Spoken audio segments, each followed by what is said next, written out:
people around. And welcome back to another episode of the Baseline Bums podcast. Not It's your sponsored by host, Israel. The right? home of Denny Avdia. Good Lord. It's your host, Rob, aka B-Ball Archives. And once again, I got the bums in the house. AJ James, thanks for being in here this afternoon. We got some not so fun stuff to talk about, but we also have some interesting Spurs news to get to. Overall, it's a mixed bag. A lot of not so great stuff in that mixed bag. But before we dive into any of that, I gotta ask you guys. It's been a few days since we've chatted. How are you doing? Oh man, you said good afternoon. I just look outside. It's dark already. I'm just like, I'm tired. Right. I mean, it's yeah, like dude, these days are getting shorter and shorter. But with that, Thanksgiving's around the corner, which means Thanksgiving football's around the corner, which means we are in the thick of it for all these football things. We're not a football podcast, but I will say I am pretty stoked with where we're at right now.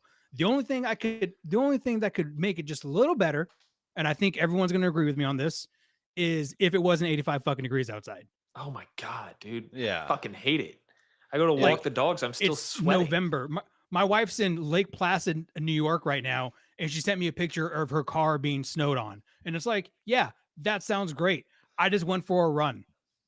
I don't need that. Like, I don't want that. But give me somewhere in the middle. It's a large gulf. Give me somewhere in the middle.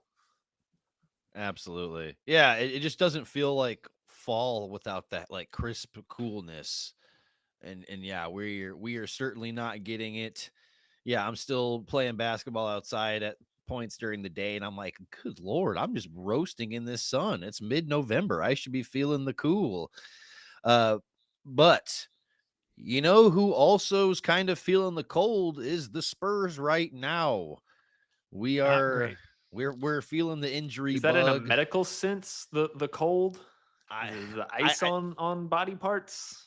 I think it's more of like we're feeling the cold shoulder right now because we're facing a almost nightmare scenario where we just have a lot of our really dynamic players, a lot of our most opportunity creating guys not in the game anymore. And we'll eventually get to that. But I think we should start off because we haven't even talked since these Golden State Warrior games, and then Sure. obviously the Kings game yesterday. Let's just dive into all of it. What were you guys seeing in those back-to-back games against the Warriors at home? Felt good to care like that, didn't it? I mean, the It the results were absolutely. terrible. I hated it, but like, it felt good to care. That felt like a playoff atmosphere, especially Friday night. Oh, Right. 100%. I mean, like, you forget how much it sucks to get your heart broken, but at least we're at that point to get our heart broken. Now, what I saw personally is we're a better team than we were last year, but we're not the top tier yet. We're I think we're right under that or so. Like, we're in that group of people. I think we talked during the offseason about being around like where the Lakers are, which I think is a very fair assessment right now. But like, we still can't beat superstars. Like, we still like absolutely cooked us. And I don't know if he sees Wemby and just gets super excited and he knows eyes are on him. So he's like, I just got to remind people who I am. Maybe I don't know if that's it, but for some reason, Steph Curry is Well, Wemby's bugaboo. well, somebody reminded everyone who they were last week in one of those games, and I think it affected the second game. And that somebody was Scott Foster. He reminded Yeah. everybody who he was on Wednesday night. And when you have an experience like that, and you're playing, the same team a couple nights later, how are you supposed to guard Steph? How And if how, he's on one of those moods where he's just yeah, hitting if everything. he doesn't need help, and so it's just it brings up another question of just like, how are you supposed to guard him when that's kind of in the back of your mind 2 nights later? And I thought that was the biggest injustice of this whole thing was the way Wednesday night's game was officiated, honestly. Yeah. Yeah, I'm not really disagreeing with you on that one.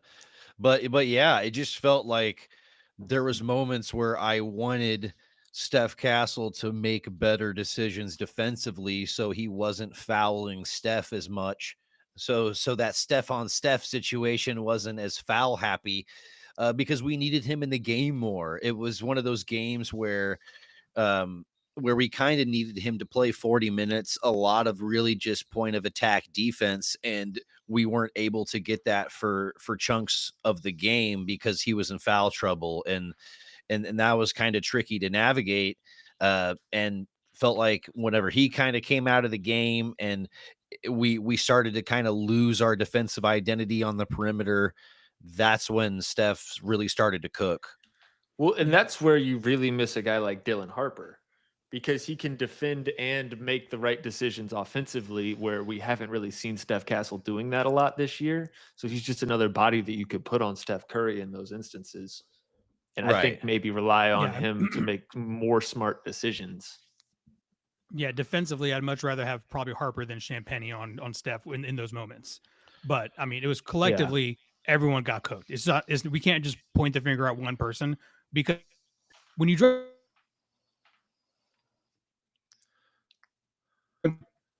at him and didn't work. So you just you get into those moments, and as much as we want to I guess get upset about how Castle played and whatnot. Okay, whatever. He had a bad game. He missed a shot, but that's a shot that you do want him to take. It is a shot that I'm comfortable with him shooting. Going to your strong hand, fading away left. I'm okay with that. But can we get a better shot next time? I hope so. Because you start in the backcourt. I'm expecting you to go and you faded away. So I think it was a little too late too. I think you should have gone sooner. So that's another thing too, but that's different. Collectively as a team, I think these are the kind of games that you play in November that are super important. Like it's better to learn these lessons now than to, not have these games and face a Warriors team. You could very well see them in the playoffs. This could be the 4-5 matchup if the Spurs are able to get healthy. And I know we'll touch on that here in a minute, but these are games that you need. Whether you win or lose them, this is what November is for. Right. Absolutely. Yeah. You have to learn those tough lessons, but at the same time, man, it really hurts to lose that 1-point game when you had it right at your fingertips. You got a decent shot from a guy that can create his own opportunities, and it just doesn't go in. But simultaneously, we saw that Wemby was there ready for the lob pass with a few seconds left. See, I was just about to go there because I don't like fans kind of living on the still shot, because I don't think there was any way that De'Aaron Fox could have made that pass in that moment. Either Draymond goes back and plays the ball and at best fouls Wemby, and you put the onus on the ref, which we've already discussed is shaky. At worst, it's just a turnover and a bad pass. That pass was not as easy as that one still shot makes it look. Yeah. I agree with that, but how are you comfortable with the team failing? Would you rather the team fail with a tough 2-point fader, somebody in De'Aaron Fox's face, or would you rather them really try to get the ball into Wemby for the highest percentage shot we have on our team? Well, and to your point on that, if I'm going to have someone take a tough fadeaway shot from mid-range, I'd rather it be Wemby. True. Fair yeah. enough. Yeah, I mean, either way, like it's not a bad option. It just we wish that we had a different option. Oh, shout out to Alamo on the rise. Good stuff. Shout out to Alamo on the Yes, rise. What's sir. up? So my big thing is like, big picture wise, this game is not as big as everyone's talking about. Like big picture wise, it was one game in an 82 game season. It's one game in November for an NBA Cup that everyone in our group is 1-1, and the point differential is going to probably be the difference. So like all in all, it's not like a bad loss by any means. And then you get that game back on Sunday. So it's anything crazy, but because the internet is very loud, because Spurs Twitter is very loud and everyone wants to panic, and everyone starts talking about we should trade Fox. We're not going to trade Fox. Calm down. Like, give him some time. Like, you got to think about what it's like to play with someone like Wemby. I'm sure Yeah. it's very similar to one like Yeah. And James, like I someone who's so good, you don't know where you need to be because whatever you need to do, it has to be perfect, and you don't have that slack. So like it's not easy to do. I think we lose sight of that sometimes. I That's can't remember true. who it was. I think it was someone that's covering the Spurs for the Athletic. I can't remember their name at the moment. I went to look it up.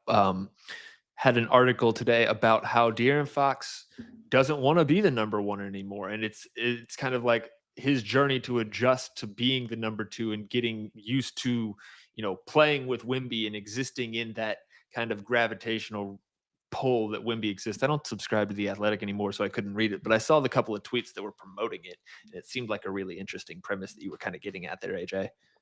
Oh yeah, I mean, you got to think about like Rob. Like if I started playing basketball with you right now, I really wouldn't know what you like to do or where you needed me to be. But because we grew up playing basketball together, I'm like, all right, I know that I just need to be ready because Rob's going to give me a look or no look.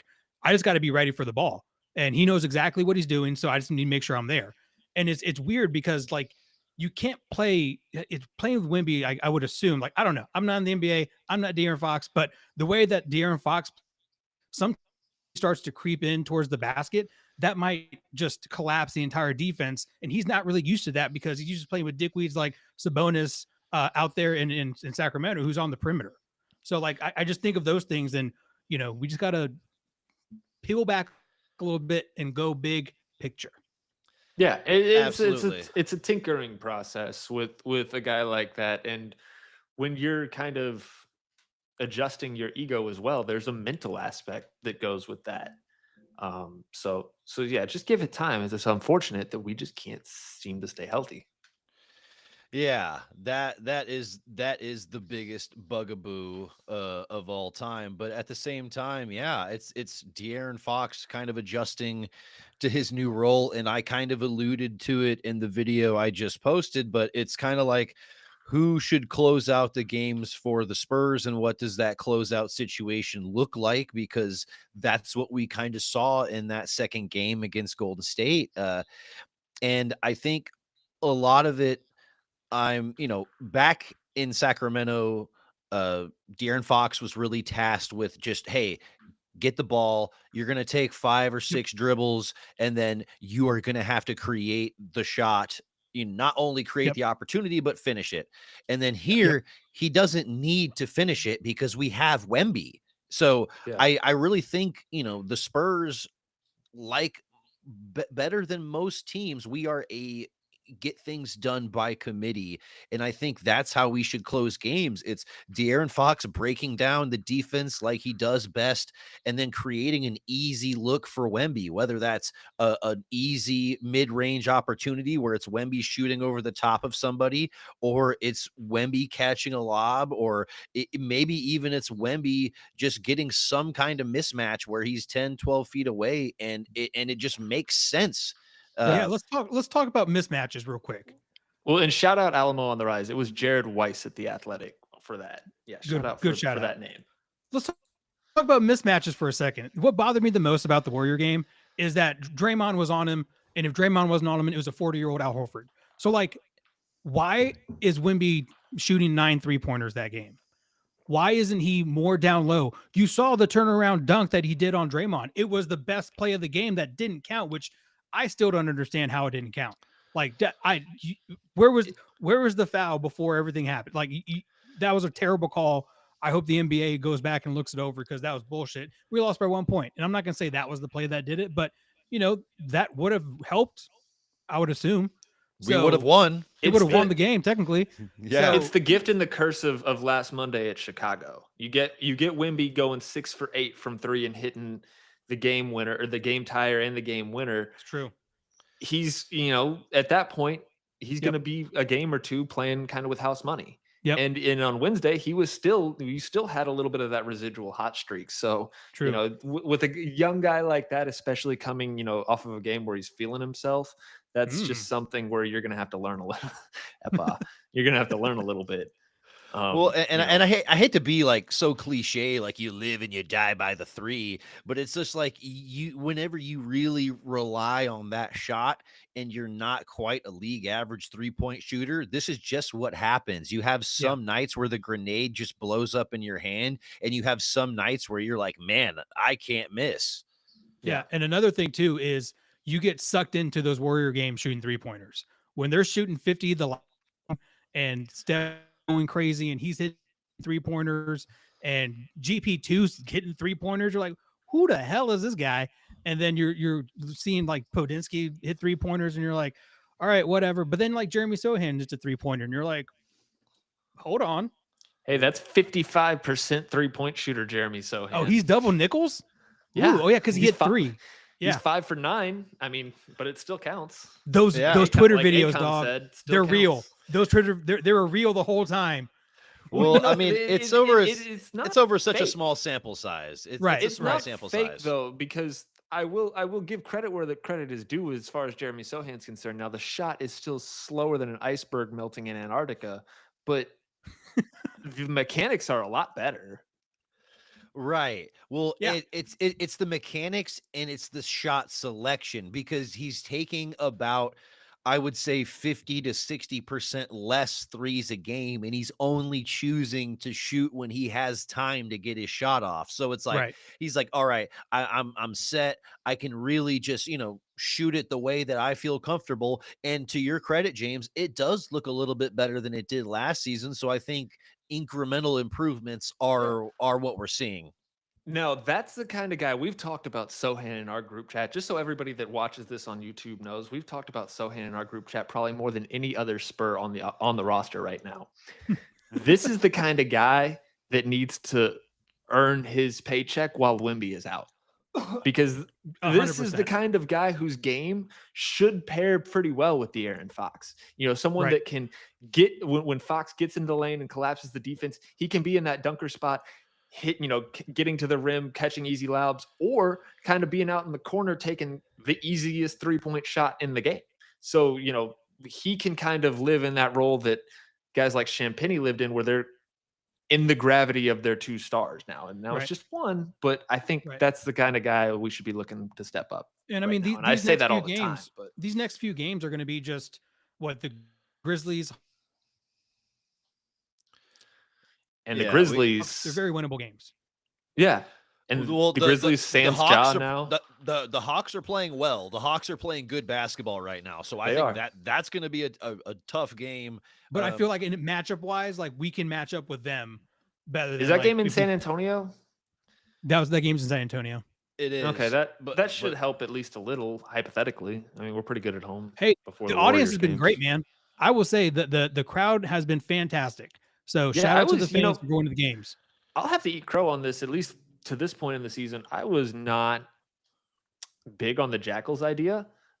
They sound great. They sound awesome they've on been TV. Fantastic this season. Like I could not have underestimated them more. So shout out the Jackals. Absolutely. And as somebody that was at the game Right. yesterday, I want to talk about the experience being at the Kings game. Oh, dude, and absolutely. Absolutely, you do feel the Jackals' presence. I was quite far away from the Jackals. You're still hearing them.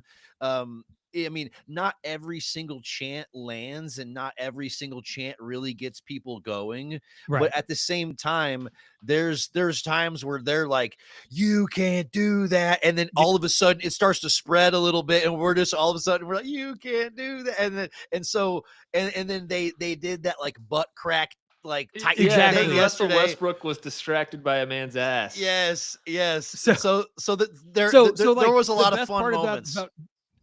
Dude, the best part about the Jackal stuff is like, I've heard people like San Antonio people be like, oh my God, it's so annoying. They never shut up. And it's like, if that's pissing you off, what's it doing to the visiting team right now?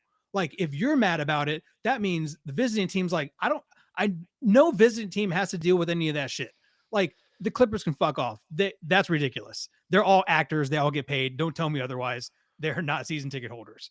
So you look at the Jackals and it's like, that could be just kind of our just edge on some of these away teams, because you go to any game, no one's doing that the entire game. the entire You game. know, Wemby went into this with the idea because this was his idea of creating something a little bit more European. What I think he's done is just created a high school student section on steroids. It is that. Boom. It is exactly that, but I'm going to say this. It needs to be larger. Like the entire Jackals section is big, but there's moments like I was saying earlier where the chants don't necessarily hit, and I feel like they should. And there was multiple times where they were just ole ole ole ole go Spurs, and like Hey, sometimes you gotta go back to the and basics. and This so is where commerce gets in the way because how many seats are they going to give to them?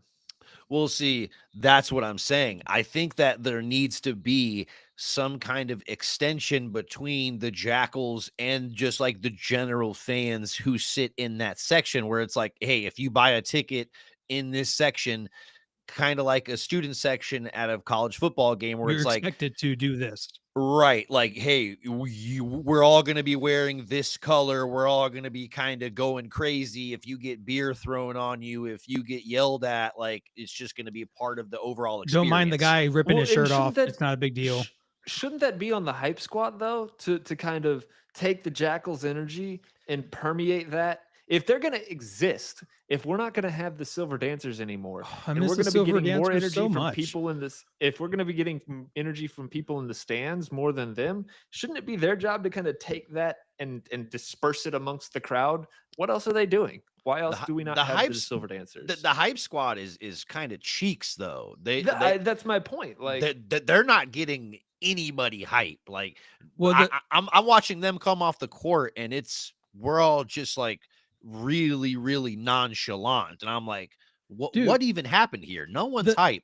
dude, the thing about the Silver Dancers they were awesome, and from like just someone who watches Dancing with the Stars on a weekly basis, I can tell you those ladies were top notch, and they were in sync, and they were really good. And like, no knock on the hype squad, but they're like, no, they're b-boys and they're doing other stuff. They're doing hip hop dance. So like the dances that you would want to, I would want to see just more formal type stuff, like a jazz dance with the Silver Dancers is always a good time to a funky song. Like you can do those things and it's going to look great because they're all in unison. It just doesn't look like we're in unison with the hype squad, but shout out to those guys. It's not easy to get in there. So, and also they have to be on the entire time. I'm sure they're doing bumps in the bathroom or something to stay that hype. oh yeah, I no, have what no they idea do how you is can be like, easy. I go just wish they were a little bit like more do the effective at entire it. time. Yeah, Not sober. right. Yeah, I Not mean, at this age. Not at No, this age. no, you're having to bounce back from injuries too often. I mean, like a player would. I mean, you're being hyped for hours on end. But all that being said, the fan experience yesterday at the game, just seeing a good Spurs win in person, even though Wemby didn't play, even though Stefan Castle left at halftime. It was still nice seeing a Spurs W. No, But Rob. let's dive into the Kings game. Or wait, you have a question? Oh, I do. Rob, I need to know when you went to the Spurs game, what did you eat? What did you drink? What did you see? And did you buy anything from the merch stand? Okay, so honestly, like I kept it kind of frugal. So I ate at Burger Teca, and Nice. I got a nice big burger. Shout out to Burger Teca. They got some good Mexican fused burgers over there. Did you Shout Burger out Burger Boys it? Boys. No, dude, way too Oh. noisy. Way too that's fair. noisy. But at the same time, yeah, I probably should have from my seat. That would have been choice. Drinking wise, I only had one Modelo, and then I had some water outside of course. that. Yeah, honestly, just kept it kind of chilled because I drove back right after the game was over. And what was the next part of your question? I can't Did remember. you get anything from merch stand? I did not get anything from the merch stand. I was Addicts for. no. Well, I mean, I already bought a Dylan Harper jersey at the top of the season, so I was kind of like, I have my thing from this season. I probably will get a couple of other things, maybe like some shorts or maybe one of those alternate jerseys. But at the same time, yeah, I mean, I still went to the fan section. I still walked Sure. around, of course. Yeah, you have to. Yeah. You're like, God damn, how much? I remember Right. at the Alamo Dome when it was like not even a quarter of the price. Right. Yeah, I Dude. mean, of course, just seeing all the $175 jerseys, I'm just like, I want like 5 of these, but then I'm gonna regret it tomorrow. I will say watching them do coyote charades is impossible. Impossible. That's an impossible game for fans. I was like, dude, I don't know what the coyote's trying to do. When he took off his and did that, I'm like, I don't know what that means. And she got it. I don't know how she got it, but she got it. But it was just like, no, that's a. I'm so jealous that of you game. That's having way too League hard. Pass that you can watch all this stuff. Yeah, that's how I watch. Dude, it's so much fun. I was looking for Rob. I saw my cousin. I was looking for Rob. Bro, My I was sister-in-law right looking next for Rob too.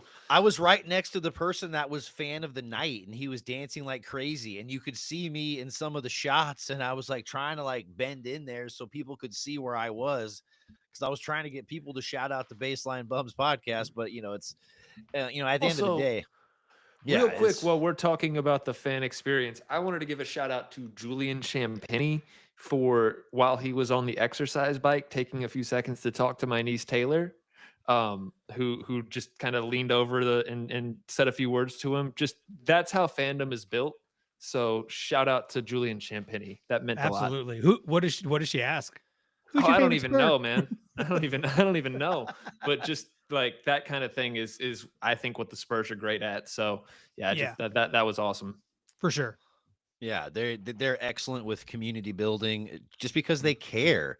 If you take your time, go out of your day to watch them play, that's special, and they realize that. So, but yeah, let's good segue into the Kings game in general. Life without Wemby.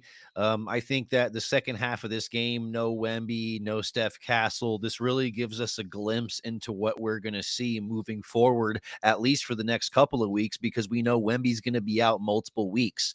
I think that we saw Luke Cornett really step up and play really, really solid in his absence. We saw a really, really solid double-double. He carried the rebounding load for this team, 3 blocks. He really played smartly against a really physical opponent in Domantas Sabonis. We know how physical he is going to the basket, and not only as a rebounder, Grabbed but his as jersey during the game.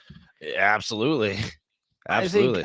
I think that matchup that you were speaking on really kind of laid bare the problems that Sabonis has as a player. It was just Luke Cornett just enveloped him. He's so much bigger than him. Is the thing. Yeah. Is like this is just a really awkward size to have that skill set that Sabonis has. Yeah. Oh yeah. Well, I mean, Luke Cornett's a legitimate 7'1", like 275 pounds, 280, and He's a so it's big corn star. yeah. Yeah, it's Shout out it's C's member Luke Cornett. it's really nice to see him step into that Wemby role, but it makes me not worry about Wemby being out. Like if Bismack was our center, I'd be like, oh, we're so fucked. But because of Cornett, I'm okay. I don't like it, but he's serviceable for now. I mean, I would like I've said in previous episodes, I would love to see us have like more of like a younger, like 7-foot guy that's just a rookie or something like that, just to grab rebounds and kind of develop a little bit more.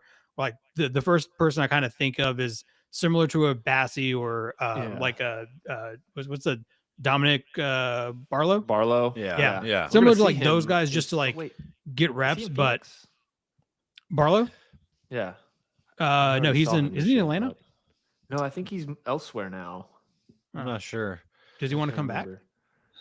Honestly, we don't have room for him anymore. I know we don't. We don't have a lot of depth. We saw it with when Cornett was out, and it was just kind of Wemby and Biyombo.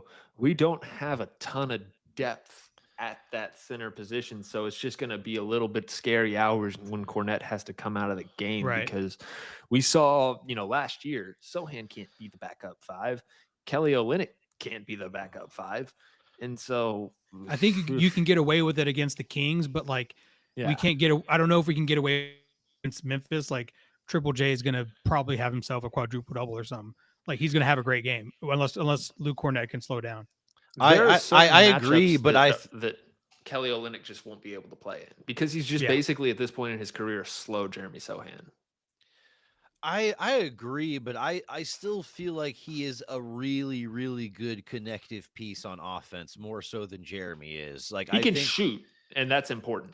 he can shoot, but he can also pass. Like I'm looking at like his Yeah. 6 dimes yesterday. He had a beautiful pass to Champagne where he literally Mhm. caught the ball high post, took like one little like fake over his right shoulder, spun left, collapsed the defense, kicked it to Champagne, and I'm like, wow, that almost looked like Boris Diaw right Yeah. there. That's Well, that's somebody that we could really use for about 15 16 minutes, and now we're going to get the opportunity to see that, because previously when we're fully healthy, we don't Yeah. really need him to play 16 17 18 minutes, but Right. now we're going to get the chance to see that. Now I'm excited to see how he fits with the Spurs now.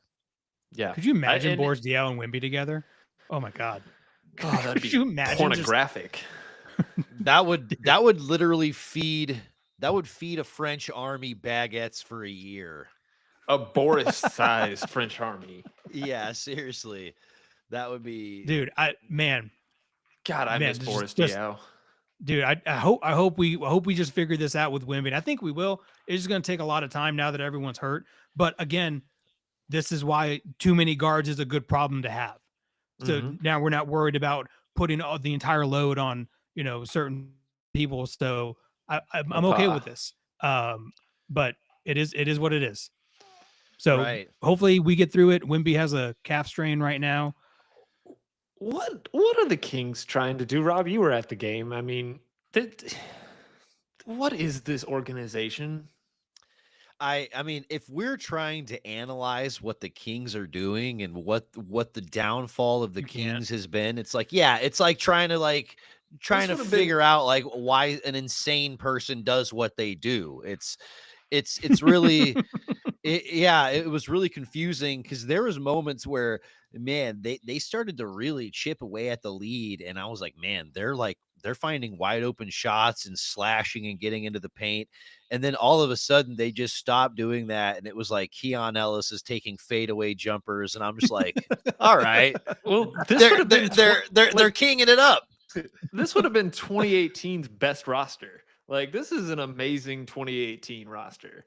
But yeah, no, they go full Kangs, and like I can't imagine that guys like DeMar DeRozan and Zach LaVine want to be there, especially like days like yesterday. Just enforce it. They're going out on the road and just getting controlled by a Wemby-less San Antonio team. Right. Like, But what are we doing? But to be fair, we did step up as a unit. Like, we did have 7 people in double figures, and it wasn't just because of volume. We had some really, really good efficient output, and Yeah. we were able to get a lot of assisted buckets, which I thought was great. Like, we talk about 11 dimes from uh De'Aaron Fox. Of course, he's going to step up whenever there's no Castle in the second half. Of course, we're going to need him to do that. But it was also Kelly Olynyk with his 6 dimes, and Devin Vassell with a season high 7 assists. So I love to see that he's getting involved in some of the playmaking as well, because we're going to need a lot of that with no Castle, no Wemby. Those are guys that you can usually chalk up to about 13, 14, 15 assists per game. Yeah, let's hope And Castle's injury isn't long term. I know he's going to be out tomorrow, and Dylan Harper's walking boot is off, so let's hope he's back sooner rather than later. I just Yeah. my only thing is you definitely noticed that our rebounding dropped significantly without Wemby. I mean, just you look at it, you're going, oof, Wemby would have gotten that. Oh, shit, Well, Wemby would have gotten that. Well, he's leading the league in defensive rebound percentage. And people love to look at the counting stats and whatever, but I love to look at rebounding percentages. And he's by far and away leading the league in defensive rebounding. So on that end of the court, yeah, we are going to hurt without him, especially when we're playing slower footed defenders like Kelly Olynyk. And think about like the cheat code that Wemby is when it comes to a stat like rebound percentage. Like, just like I've said in the past, like he changes the geometry of the floor. The rebound, like every rebound is available to Victor Wembanyama. Like it's just like Yeah. everything is available to him. Absolutely.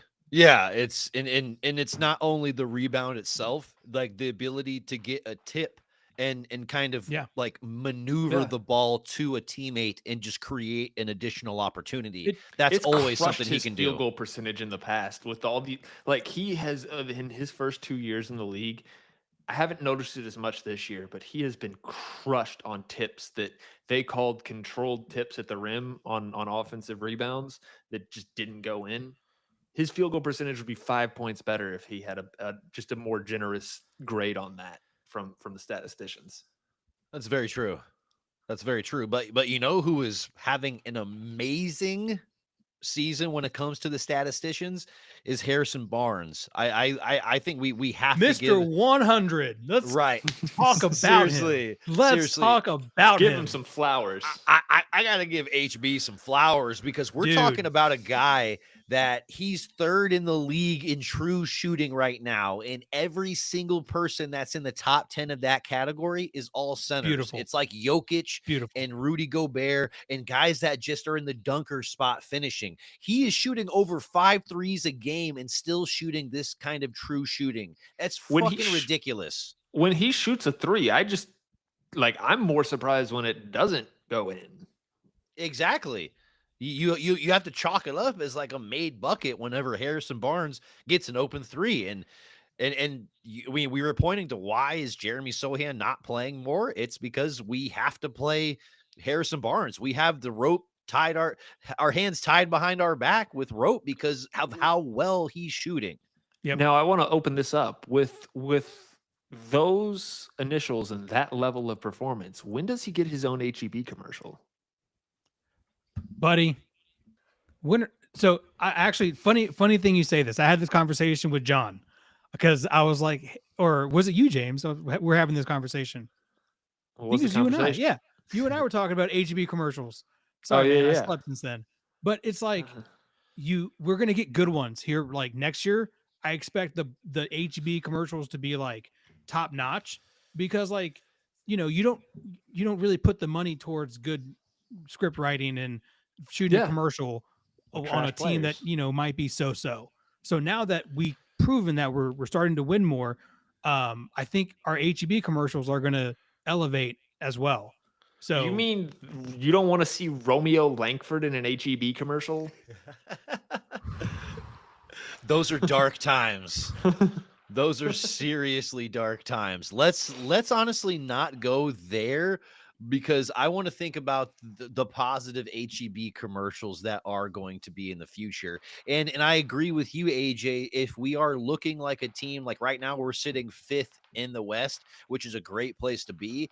I think that's a realistic place that we could hang out for the majority of the season.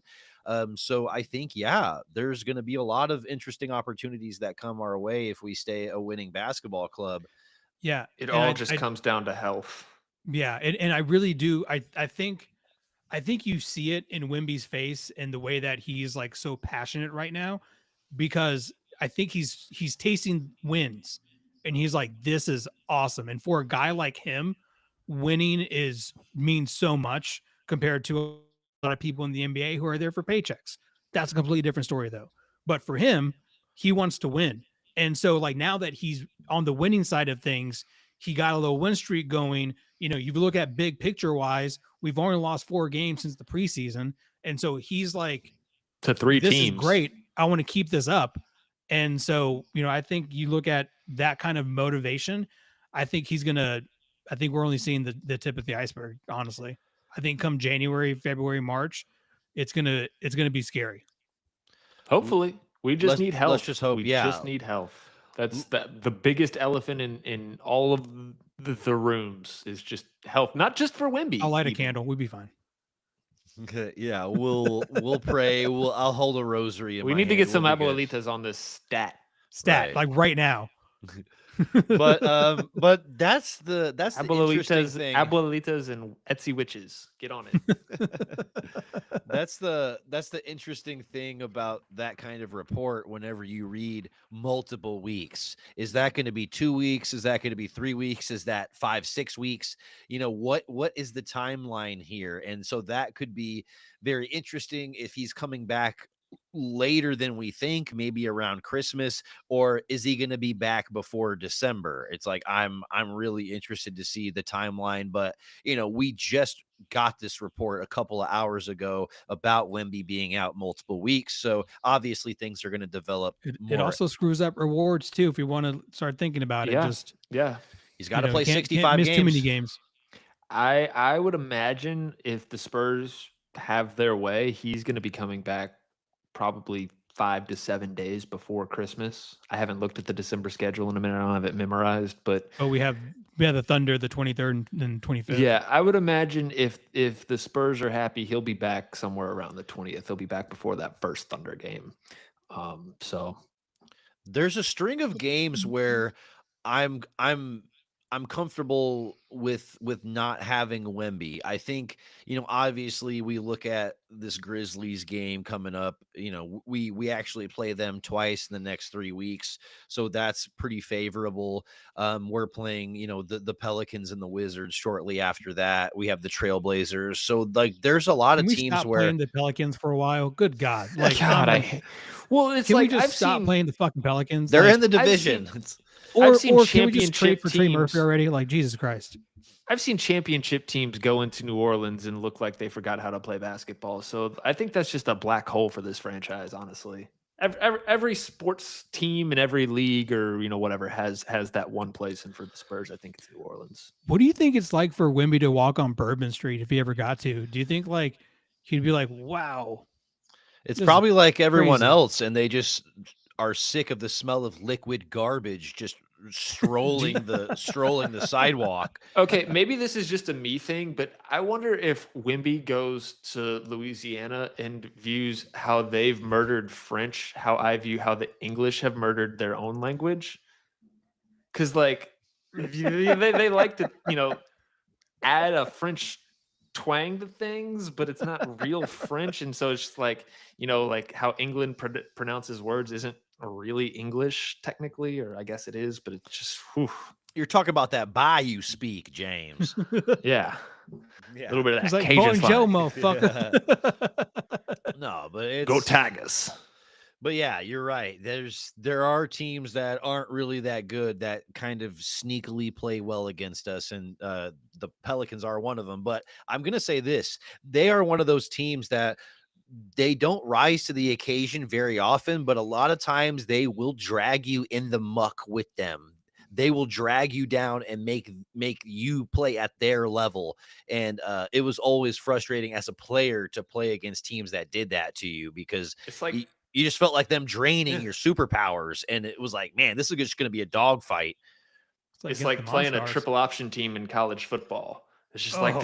you might be better than them, but they're just gonna make it miserable for you. Absolutely. Watching Navy play football is like just Jesus. That could happen. I mean, they could very well find themselves in a first round playoff game in Lubbock. Let me tell you, know. it would And be we would- 42 to dude. 10, but it would be the least enjoyable 42 It to would 10 be you've ever such seen. a smash burger. It wouldn't be close. Hammer the spread on that one, like, but Texas Tech's pretty good at football though. 10 wins. Yeah. 10 This wins. is the internet's only Texas Tech football podcast. No one ever told you that. We are a Spurs podcast. We bring you but- into the Spurs conversation and then we throw Tech at you.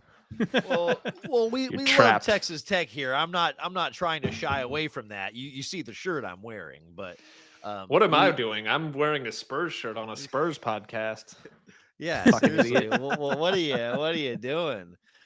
But guys, is there any other things that you were seeing when you were watching the Kings game, or maybe some stuff that we can kind of expect to see with life without Yeah, Wemby I and think- Steph Castle? I think the best thing is seeing Jeremy Sohan just finding the rim and shooting finally, and not having to like think about it. So maybe he got a Let's green hope he light, can maybe got keep talking to. going with that. Yeah, exactly. Like keep shooting, keep shooting the ball. So I'm hoping to see that in the Memphis game, like him being open and just pulling the trigger. Because I would love to see more of that. Just no hesitation, just unconscious. So hopefully we see more of that. And I want to. That's what I'm gonna be looking for. Right. There is If something he's now, open. yeah, there's If he's something. open. Maybe I'm just mistaken on this. I don't know. You guys could back me up or disagree or whatever. I think when Jeremy Sohan sees Triple J, it's like a bull seeing red. There was like in his rookie year, he just tried to dunk on Triple J every opportunity he got. I don't know what it is, but he just tries to recklessly yam on that man. I think he got one down once.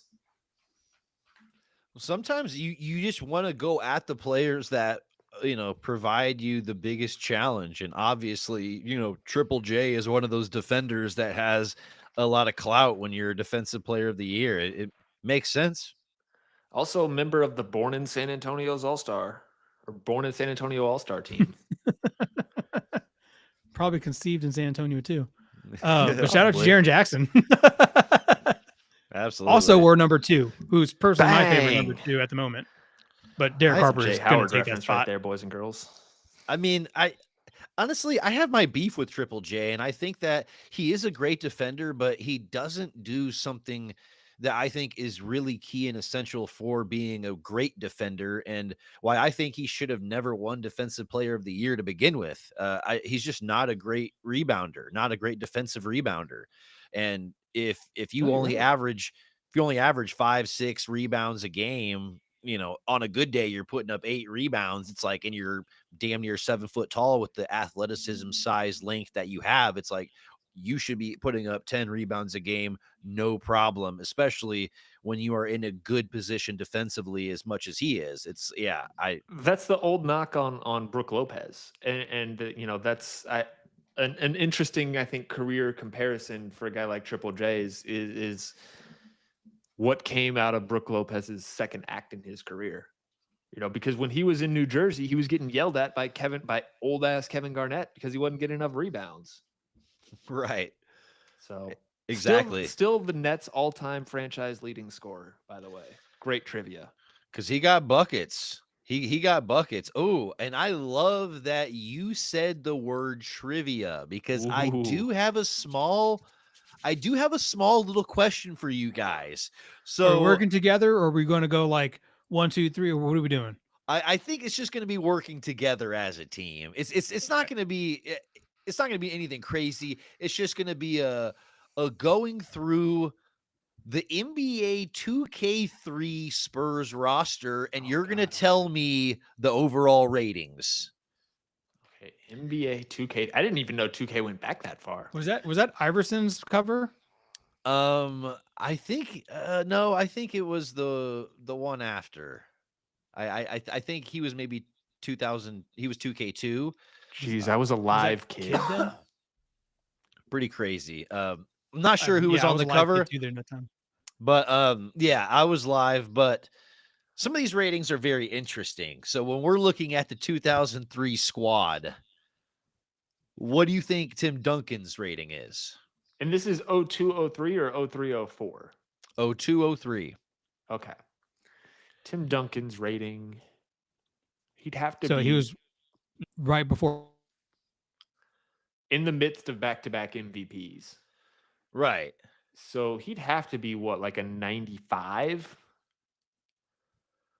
I think. That's a pretty solid guess. He's coming in at a 96. 96. Okay. I wonder who the highest rated player in the game is, because I wouldn't assume it would be Tim Duncan, even though he won the MVP that year. Right. I can't remember if Shaq was the highest rated player in that game. AJ, you might be frozen. I haven't seen Yeah. you move in a minute, so maybe exit out of here and rejoin. But yeah, I don't know if Timmy was the top rated player in the game, but he was absolutely one of the couple of players in the game, because obviously just came off of an MVP. And Yeah. but yeah, it's interesting seeing all of his all of his various ratings and whatnot. So But he's got to be the highest rated player on that team by, and my tendency would be to say 10 points, but I'm going to be conservative and say 5. okay, well, I think that gives us a great opportunity to go into the next player. So the next rated person on the list, who do you think that is? Okay, so 0203. So It, I screwed up. My internet sucks. So who the first ones you got? Well, Duncan was 96. yeah, so we've just got 96. So Tim Duncan was Timmy? yeah. Yeah. Timmy was a 96 overall. So And then we're moving into the next player. Who do you think is the next highest overall? David and AJ, Robinson. Is it David? It is David. It is David. What do you think his overall is? 87. Say 90. That's way too high. They did him dirty on this one. Did they give Oh, him an 'cause, I mean, it's 83? older David. I get it. They gave him a 78. That was the next best player. They gave Oh my David Robinson God. a 78 on Okay, NBA 2K3. This is Mingay Batir. Oh year. man. What's Mingay? He actually isn't on this graphic that I'm seeing right now. I don't know if he made the Boo. well, he was only on the roster for some of the year. Oh, okay. All right, next best player on this team. I'm got- just kind of going off of NBA tenure at this point. Would it be Bruce Bowen? That is correct. That is the next highest rated player on our team. What is his rating? Oh God, like AJ, you haven't moved. I don't know. You might be frozen again. I don't know. Your internet might be going cray. Yeah, I would think Bruce has to be. If David's a 70, you said 78. Yes. He's got to be like 74. He's 73. This should be used as Tim Duncan's sole GOAT argument. Right, dude. This just solely proves his carry job, his absolutely electric performances in 03, just absolute phenomenal. And Yeah, just, anybody that like- doesn't want to glaze Tim Duncan, I'm gonna fight you, because Yeah, he had 73s that were playing key pivotal roles. It's So- crazy. the starting lineup that year, I believe most of the year, the prime starting lineup was Tony, Jack, Bowen, Duncan, and Robinson. So if Bruce and David are at 78 and 73, respectively, then Jack and Tony are probably the next highest rated players on that roster. You would think. Is it Speedy? No. It's got to be someone that we wouldn't think of that was like a veteran that was just kind of clinging on. You're correct. Is it Steve Smith? It is Steve Smith. Bang. He Great is pull. also 73, tied with Bruce Bowen. It is I gonna don't even blow- remember Steve Smith. It is going to blow your mind. The next two players are ranked 71 and 70. The 70 is Tony Parker. Who is ranked above him? Danny Ferry. No, that's a good guess. Okay. Is it Kevin Willis? Yeah, that was gonna be my next guess, Kevin Willis. No. How is he ranked above Tony Parker at this time? It can't be Manu because he was rookie. So God,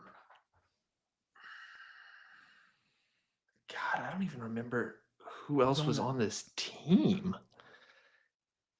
He had a restaurant in San Antonio. Is it Malik Rose? Malik Rose? It's Malik Rose. Honestly, like that seems even a little low for Malik Rose. For that time, that's low. That's super low.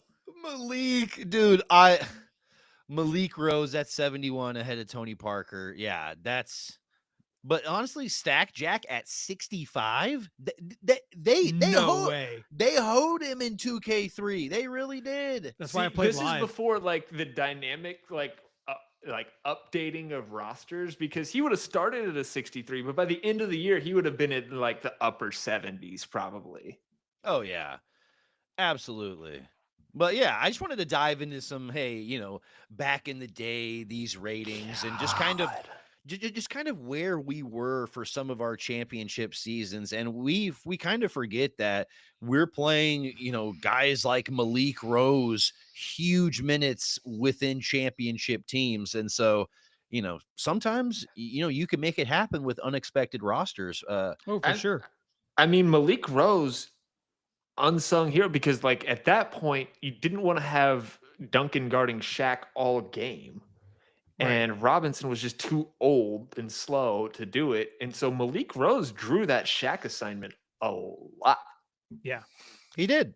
He did. Dude, and he was good admirably. He was good at absorbing contact and kind of just, using his undersized big man skills to kind of, do his thing. And he was effective. And he was one shout of out Drexel Dragons. Yeah, shout out to Drexel too. He's one of the first guys that I can remember that Pop basically made a role player, and then he went out into free agency and made a bunch of money, and we never heard from him again. Malik's Philly famous. Dude, those are some good ass Philly cheesesteaks. I remember making my mom driving, however far it was from Bernie to I think the Quarry. And I'm like, we have to have these Philly cheesesteaks, and she was like, really? And I'm like, yeah, like now. And so like that's like what, 45-minute drive, if not more. Yeah. And then you get there and you're like, not disappointing. So I'm very happy about it. Absolutely. Dude, honestly, I'm loving the Malik Rose glaze real quick. I like I said, unsung Spur. It was unexpected, but I'm glad it happened. But guys, I think this is a perfect segue into some dunkies. If we dunk on James for leaving the podcast. If we needed to close the door. My wife is getting home. The dogs are about to lose their fucking mind. You are all good, my friend. But I do think we should segue into some dunks. Do we have some good ones? We got some stuff that we want to yam. Oh, AJ, start us off, man. My friend. Lead us off, buddy. Start us off. I just want to start by saying I'm not going to assume everyone is like this. I'm just going to say this one person who I don't like. I don't know his name, so I don't know what to call him, but he is the state trooper at the Texas A&M game. Buddy, what are you doing? Like you bumped a football player in the middle of a game after scoring a touchdown. Like that is so it is so outrageous that but what are you like? Why are you even walking that way? Like he's a kid. Like he's what, 20, 21? If that, maybe 19.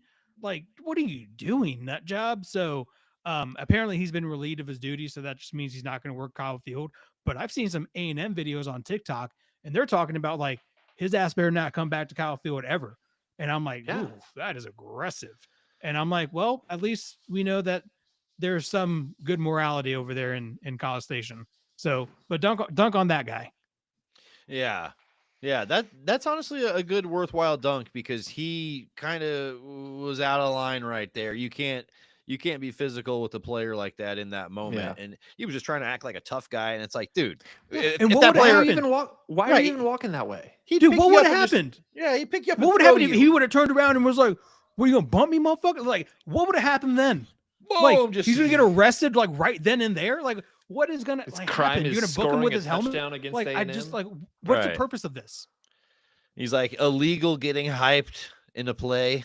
It's like, yeah, it's pure craziness. Yeah, that's definitely a solid, worthwhile dunk. I'm gonna dive into my dunk real quick. I'm gonna dunk on that Love Island douchebag that was at the Spurs game the other day. 6'7" with the 6'7" jersey. I literally think that guy cursed us and brought so much douchebaggery to the game that it was impossible for us to win.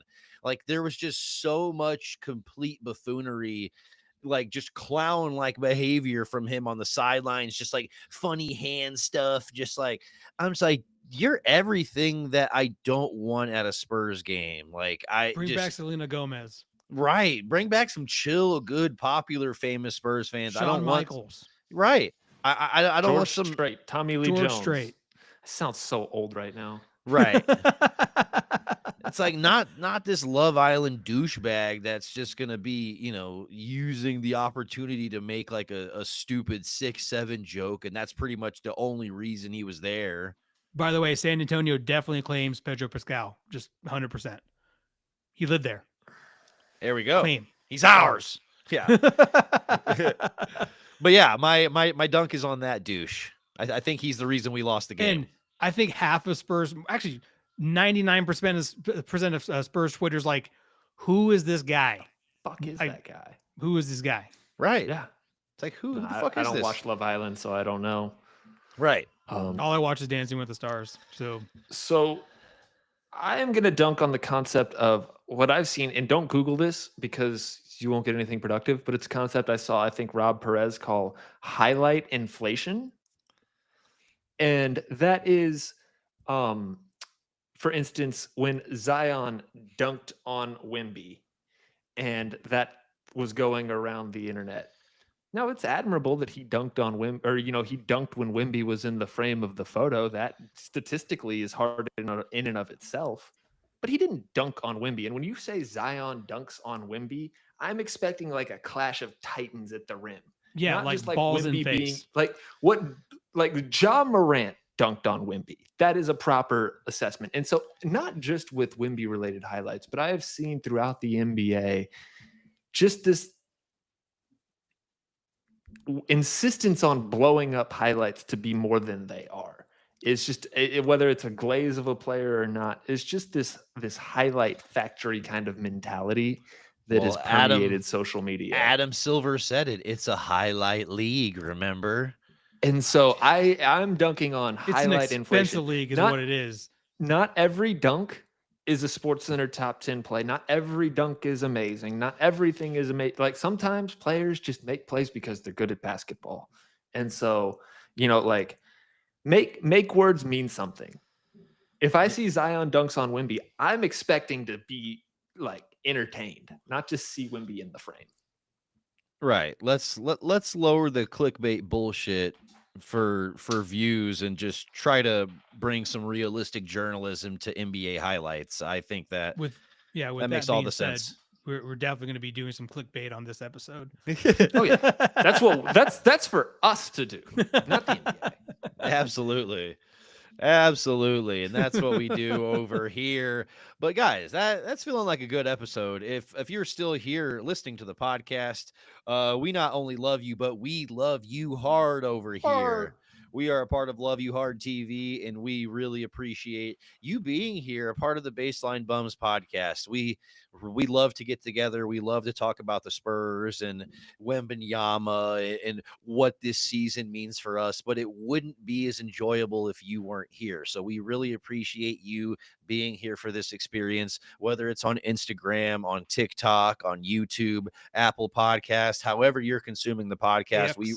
Yes, on X, our Twitter's blowing up. We're posting a lot of really great stuff on there as well. So make sure you're following us on X as well for exclusive content. And guys, like I'm really loving, even though we're dealing with some injuries, I love the direction we're going so far this season. So we got a lot of things. Shout out Solar Scouts. Absolutely. I'm getting there. We got our sponsor, the Solar Scouts.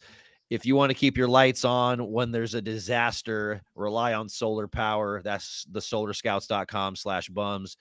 We got some great people over there. Shout out to Nick. And they have a great product. They'll hook you up and they know what's right for you. Great product, great people. Shout out to Solar Scouts. But guys, that feels like a great episode. Let's go ahead and sign off. Let's end this episode. Jacob Rodriguez for Heisman. Yes. Let's create that agenda right before Jacob we head Rodriguez off. for Heisman. Let's create that agenda. I love it. Jacob Rodriguez for Heisman. Let's say it 3 times and he'll appear in the mirror. But guys, Say his name and he appears. let's end this episode the same way we end all episodes, and that's with a Go. a Spurs. a go. Go. Bum, bum, bum, bum, bum, Jacob bum.